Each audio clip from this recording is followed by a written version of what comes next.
My name is Ryan Richards, and this is my talk.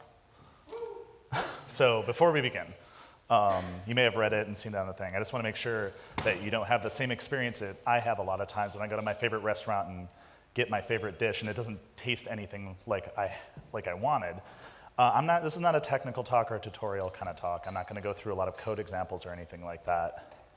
However, it is more of an anecdotal and architectural talk, meaning that I'm going to tell you about experiences that I had working on this system, a historical and real-time stat system when working at Fastly. So Fastly, we're a CDN. We do, it's based on Varnish, if you're familiar with that. Essentially like real-time caching, so you put us in front of your web servers, it hits us first. If we have a copy, we send it back. If not, we go fetch it. If your content changes, you let us know, you make a purge request, and things like that work out. And we're globally distributed. We're all over Europe, United States. We're starting to get into Asia now. We have New Zealand pops and Singapore and Tokyo and stuff like that.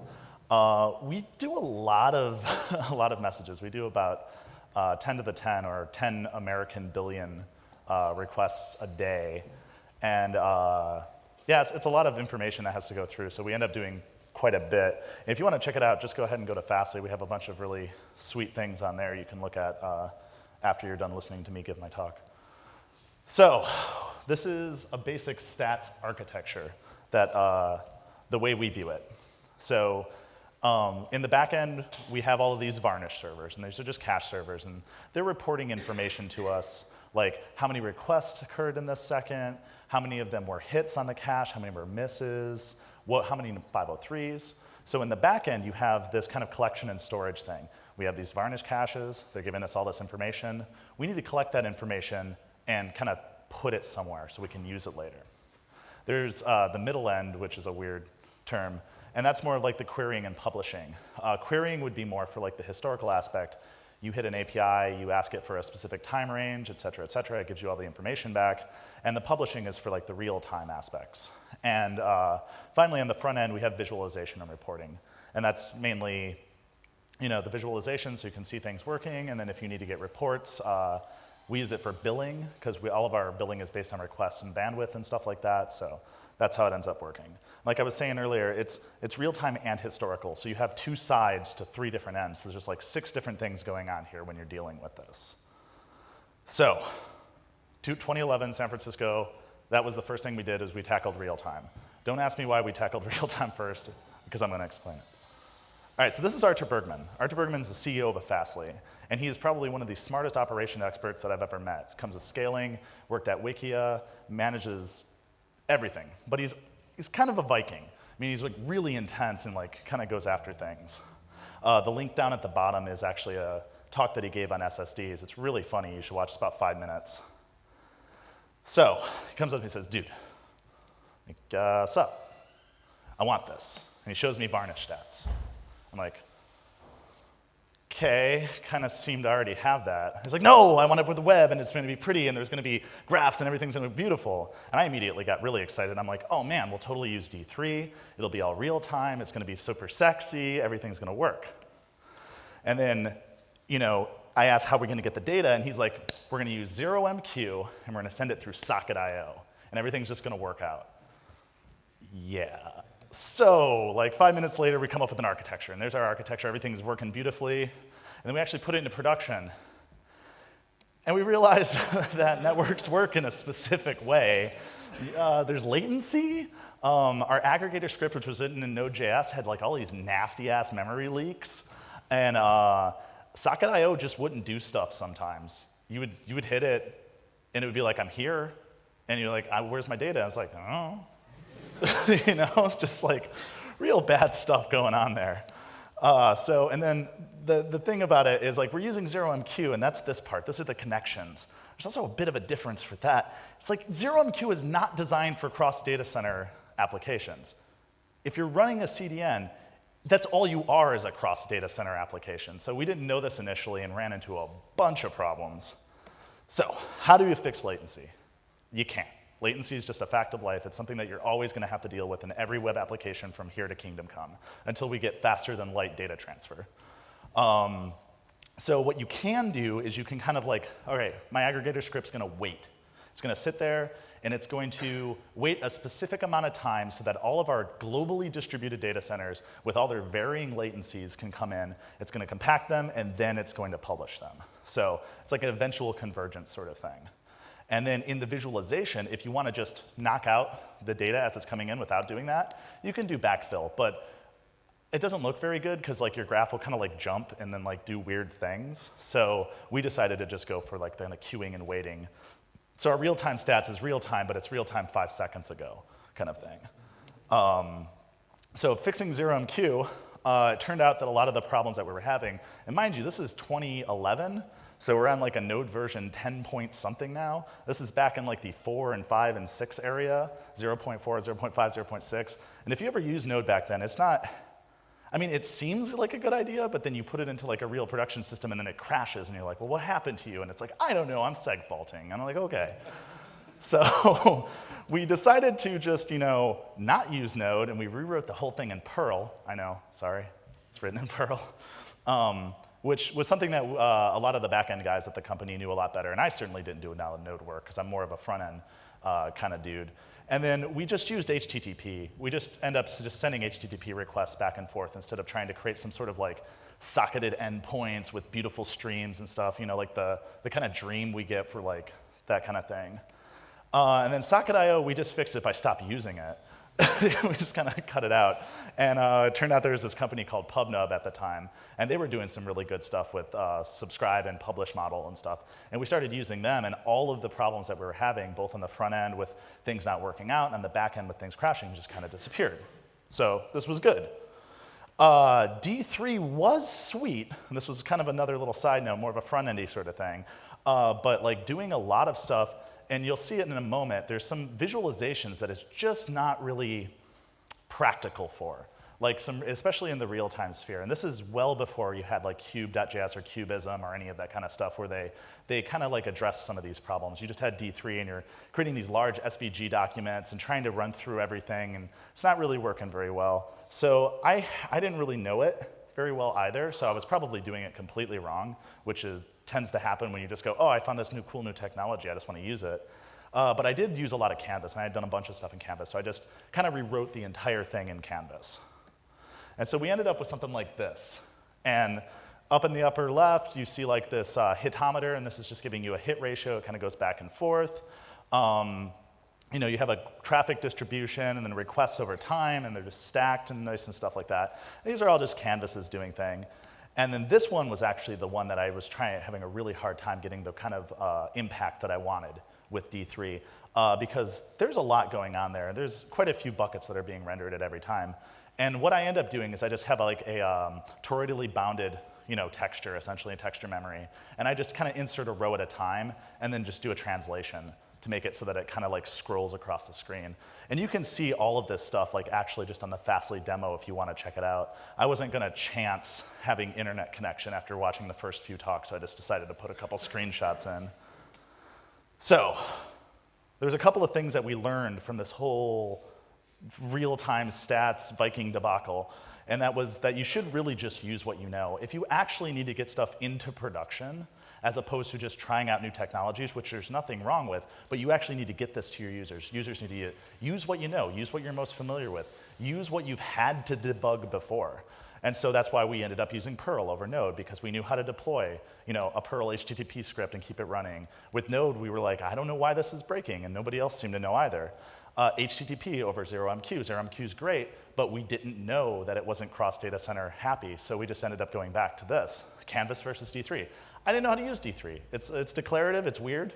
I now know how to use it, but I didn't know how to use it back then. So yeah, just use what you know. And then if you don't know how to do it, because at that time, even though people were touting these great things about how WebSockets were going to change the world and everything's going to be fully connected and you're just going to send events over a pipeline, I didn't meet anybody who really knew how that stuff worked. So we just ended up just using Pubg because they seemed to have it under control, and at least they had 10 engineers sitting there fixing the streams when they were going down and stuff like that.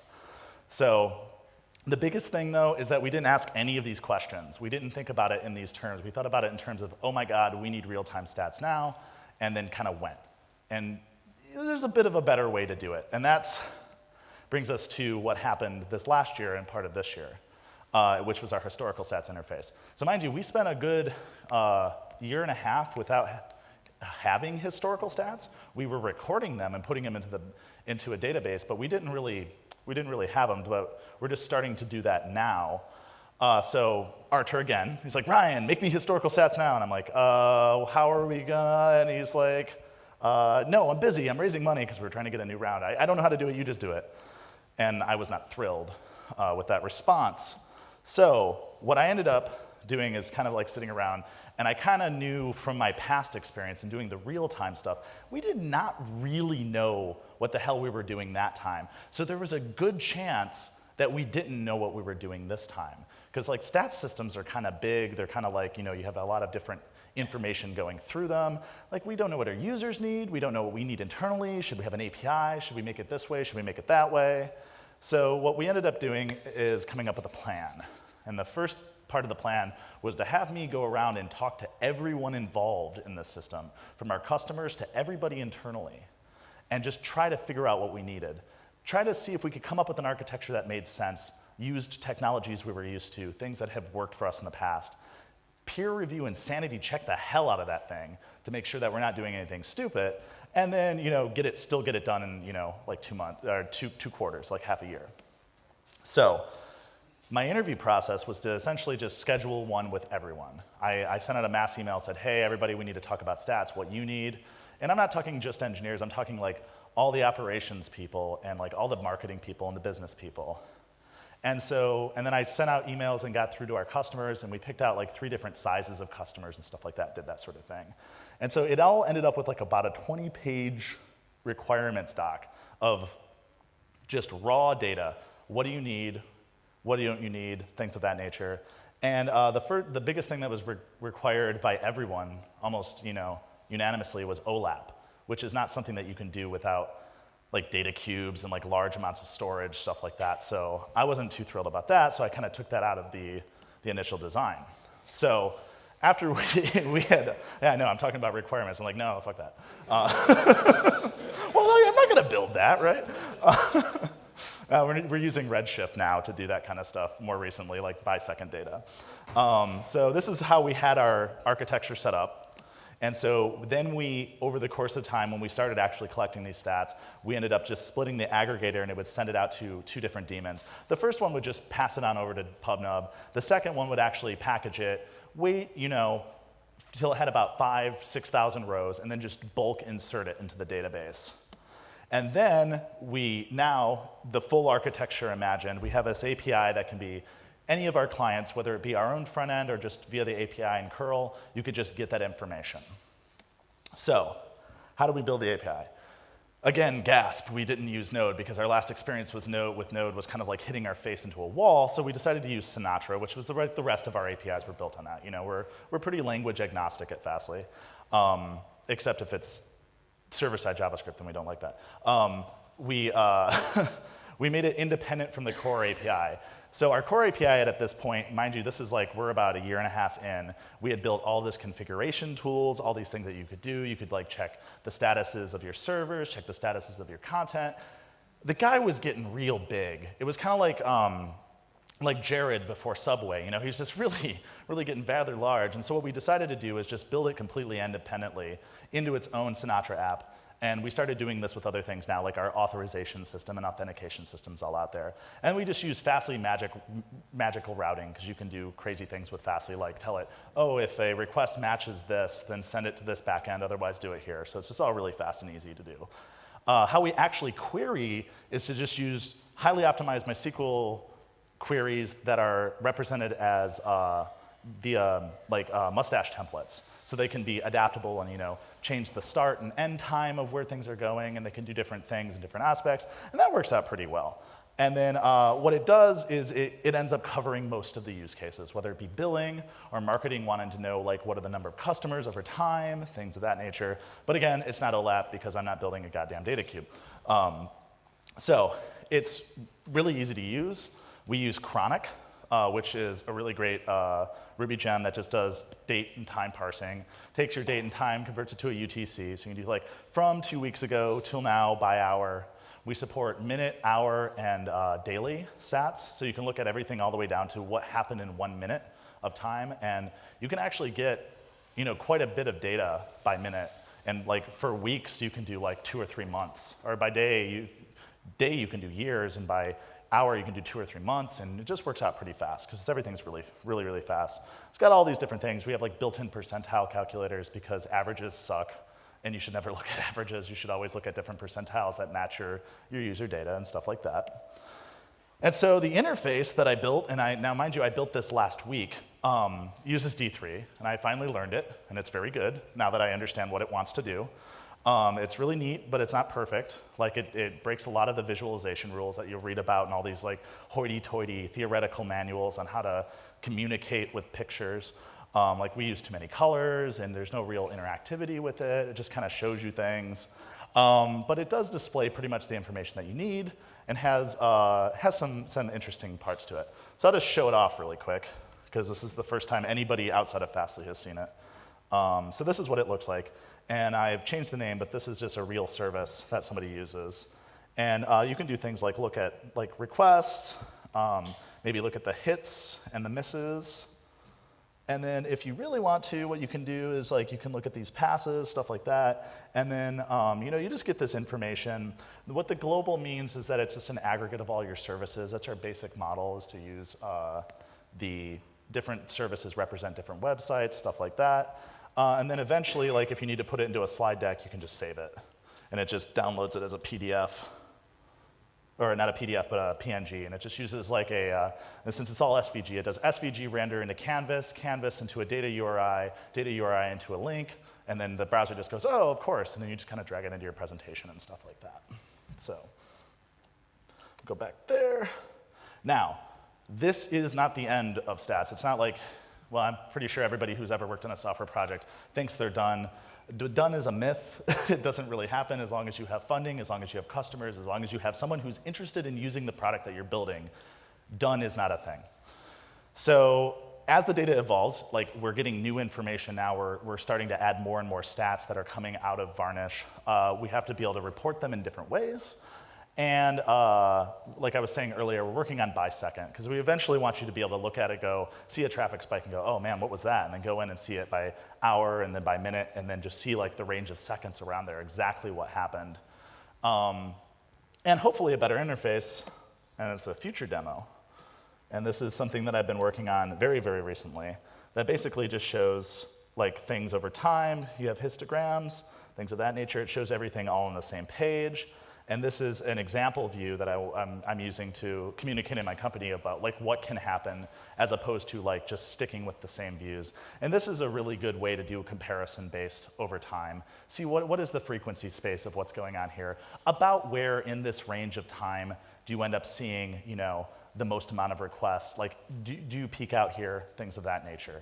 So yeah, as it goes forward, we're going to have a lot more and cooler stuff. But unfortunately, it's kind of a little bit bound by the amount of time I have and everybody else has on the small team to do things. So that's the war story. That's the going into the trenches, actually having to build something, having a Viking invade your personal space and tell you you need to do something, and then doing it. So if you have any questions, I'd be more than happy to answer them. You should check out Fastly. You should follow me on Twitter because I'm vain. And you should do all these other things that I want you to do, but whatever. Thank you.